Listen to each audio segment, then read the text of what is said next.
Focus marketing नाम की एक चीज़ होती है जहाँ पर फोकस वहाँ होता है जहाँ पर होना चाहिए। तो ये जो है हम आज एक खास मकसद से आए हैं। मेरे लेफ्ट पे पुनीत दीक्षित जी हैं, राइट पे श्वेता बोत्रा जी हैं। पुनीत जी ने 1920 का म्यूज़िक दिया है, श्वेता जी ने हमारे साथ ही एज ए लिरिक राइटर एक सफ़र शुरू किया है। तो मैं सोच रहा था कि मैं आज आके आप लोगों के साथ में बात जब करूं तो क्या करूं। अक्सर हम बात करते हैं तो फिल्म की बात करते हैं, मेकिंग की बात करते हैं, तो न जाने मुझे दो महारथियों की याद क्यों आई।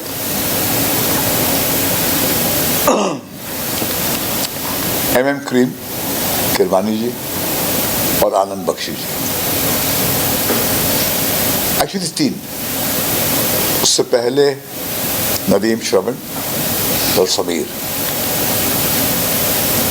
उसके बाद कतील शिफाई साहब और अनु मलिक।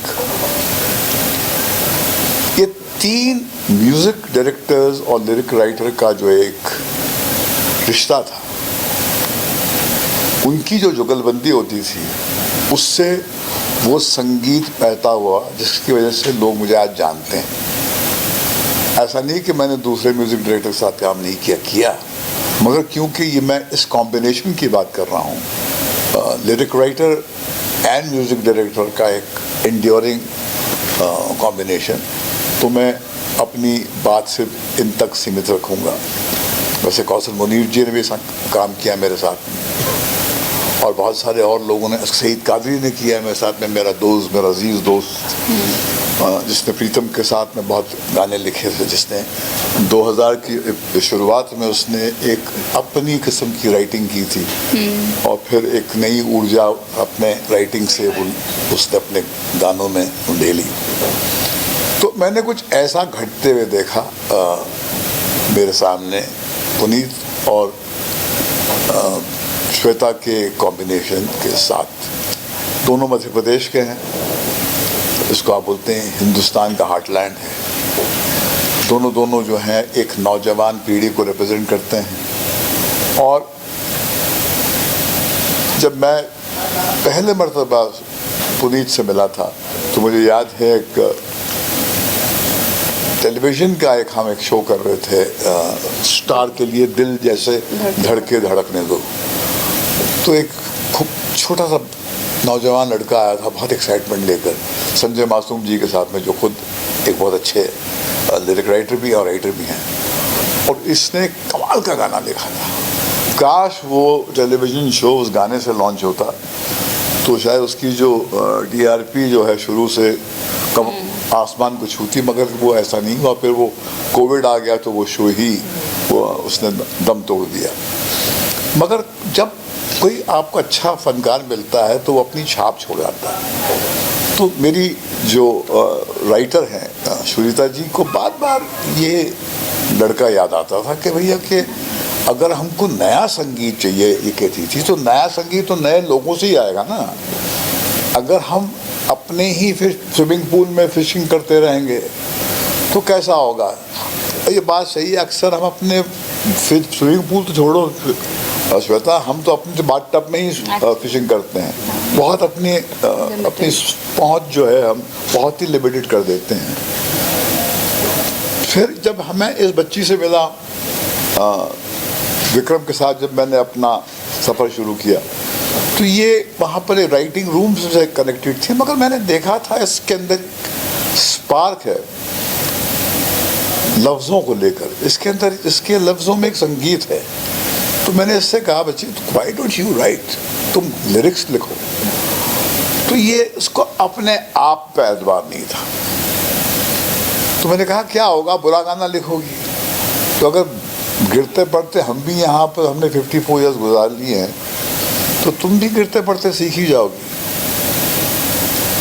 अब मेरा ये मानना है, अब ये क्या होता है, कामयाब रिश्ते जो हैं बड़ी मुश्किल से जुड़ के रह पाते हैं, और ये कॉम्बिनेशन जो है मैंने देखा है, ये हमारे साथ में श्वेता जी की जो अगली पिक्चर जो है हम बना रहे हैं हरे कृष्णा मीडिया टेक में, स्ट्रगलर, उसके गाने भी इन्होंने कंपोज किए हैं, लिरिक्स इन्होंने लिखी है।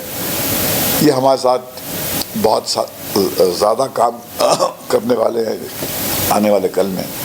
और लेखक क्योंकि हमारे राइटिंग रूम का ये हिस्सा है, और जब कोई लिरिक राइटर आपके राइटिंग रूम से कनेक्टेड होता है तो उसकी राइटिंग में वो कथानक की गूंज होती है।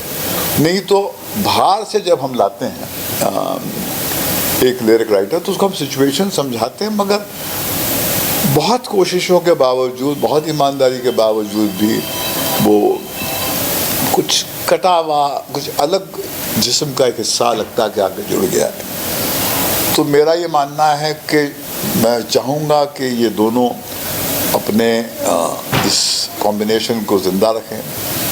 और 1920 के गाने जो हैं बहुत ही खूबसूरत गाने हैं। एक 1920 फ्रेंचाइज जो एक हॉरर फ्रेंचाइज है, जिसमें अक्सर आप ये उम्मीद करते ही नहीं है कि कुछ राइटिंग में गहराई होगी। अगर आप गाने सुने जो शायद इन्होंने आपको नहीं सुनाया, तो आपको महसूस होगा कि संगीत से लेकर इनकी राइटिंग में एक ऐसी गहराई है जो हमारी कहानी को एक डेप्थ देती है। नहीं तो ये हॉरर फिल्म में ऐसे गाने बड़ी मुश्किल से आते हैं, और आते हैं तो हमारी राज थी, वो भी बहुत बड़ी हिट थी, हॉरर जॉनर की फिल्म थी, मगर वो रोमांटिक सॉन्ग्स थे। तो रोमांटिक सॉन्ग का एक अपना एक मयार होता है, और वो दिल की गहराइयों तक पहुंच नहीं पाते हैं। तो मैं तो श्वेता से कहता हूं कि इसने एक लोरी जो लिखी है, जो इसने कंपोज की है, वो इतनी आउटस्टैंडिंग है, जो मैं चाहूँगा कि आप उसे सुने यहाँ पर।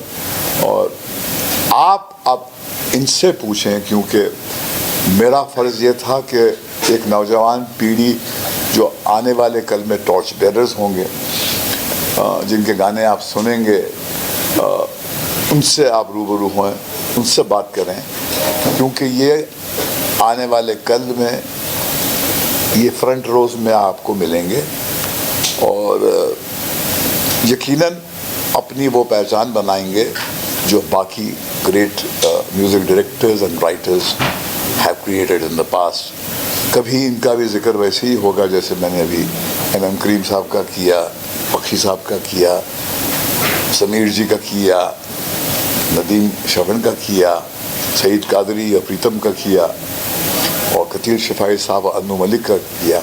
अन्नू मलिक का तो पूर्ण जीवन जन्म हुआ था, फिर तेरी कहानी याद आई से। तो जब लफ्ज़ों के साथ में म्यूज़िक डायरेक्टर की रूह जुड़ जाती है तो कुछ और ही हो जाता है, और वही रहा है राज। हमारे में कोई ऐसे कुछ जादू की छड़ी नहीं होती हमारे पास। हम केवल म्यूज़िक डायरेक्टर्स की गहराई को छूते हैं, लिरिक राइटर की गहराई को छूते हैं, फिर बाकी सब चमत्कार इनका होता है। ये तो आप लोग हमको फोरग्राउंड में रखते हैं तो ये बेचारे पीछे रह जाते हैं जब तक म्यूज़िक डायरेक्टर बहुत बड़ा स्टार नहीं बन जाए। एक ज़माना था, हम बचपन में, शायद आप लोग सब कोई पैदा भी नहीं हुआ होगा, एक ओपी नैयर साहब से, वो इतने बड़े म्यूज़िक डायरेक्टर थे कि उनके होर्डिंग्स लगते थे, और वो बहुत पॉपुलर सिगरेट ब्रांड्स की को एडवर्टाइज करते थे। और बम्बई की सड़कों पे आप देखते थे कि ओपी नैयर साहब का होर्डिंग क्या है। फिर एक ज़माना था जब डिस्ट्रीब्यूटर पूछते संगीत किसका, म्यूज़िक किसका, तो वो दौर जो है कहीं पर एक डिजिटल एज में और एक रीमिक्स के ज़माने में कहीं पर हम अपनी रूह से कट गए हैं, अपनी मेलोडी से कट गए हैं।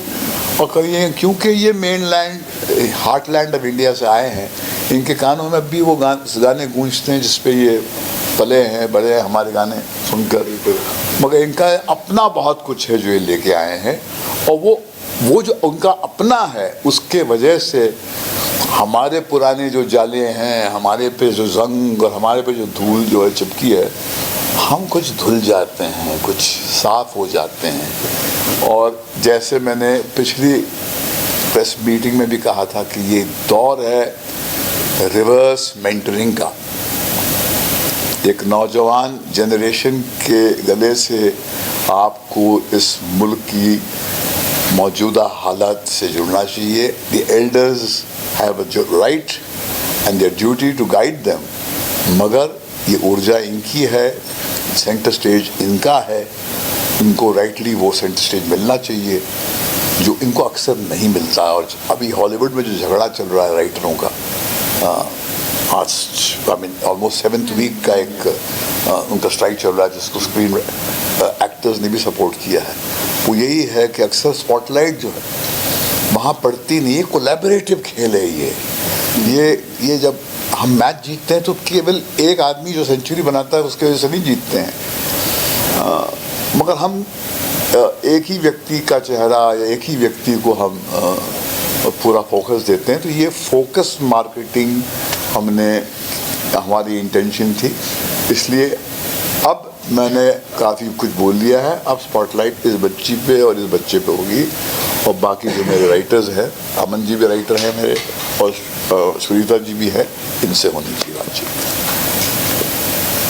सुनीता और श्वेता जी, बहुत बड़ी रिस्पॉन्सिबिलिटी भी है भट्ट साहब ने आप लोगों को फ्यूचर का बहुत बड़ी रिस्पॉन्सिबिलिटी दी है, तो आप लोग कुछ कहना चाहेंगे एंड क्या कुछ आने वाले दिनों में हमें देखने को मिलेगा? पहले कौन बोले, ये बोले कि ये बोले? सबसे पहले तो मैं एक बात बोलना चाहूँगा, भट्ट साहब की बातों को तो ऑफिशियली ड्रग डिक्लेयर कर देना चाहिए। अरे बाबा रे बाबा ऐसा लगता है वो जब बोलते हैं तो ऐसा लगता है सुनते ही जाओ, वो बॉस आप बोलते रहा करिए ऐसे ही, और वो हम लोग वो हो जाते हैं कि इतनी बातें सीखने को मिल जाती हैं। और जो म्यूज़िक हम लोगों ने निकाला है वो कहीं ना कहीं इनकी बातों से ही आया है। एक गाना है वो कहानी फिर कभी 1920 का पहला गाना, मैं उसका एक छोटा सा किस्सा बताता हूँ। दिल जैसे धड़के धड़कने दो के टाइम पे हम लोग सेट पे थे फिल्म सिटी में, तो भट्ट साहब से किसी ने पूछा कि भट्ट साहब आप सड़क 2 के बारे में कुछ कहना चाहेंगे, तो भट्ट साहब ने बोला वो कहानी फिर कभी एंड मैंने वो लाइन नोट कर ली, यार ये तो गाना है। एंड फिर वो कोविड वगैरह आ गया था, तो गाना मैंने बनाया एंड मैम को भेजा था बहुत पहले, and one of the ma'am's favourite song also. तो वो गाना फिर मैंने जब भट्ट साहब को सुनाया तो ये किस्सा बताया, तो देखिए 1920 में वो गाना आ गया फाइनली। अच्छा, तो ऐसी इतनी सारी बातें हैं जिसको हम लोग कुछ बोलते तो हम लोग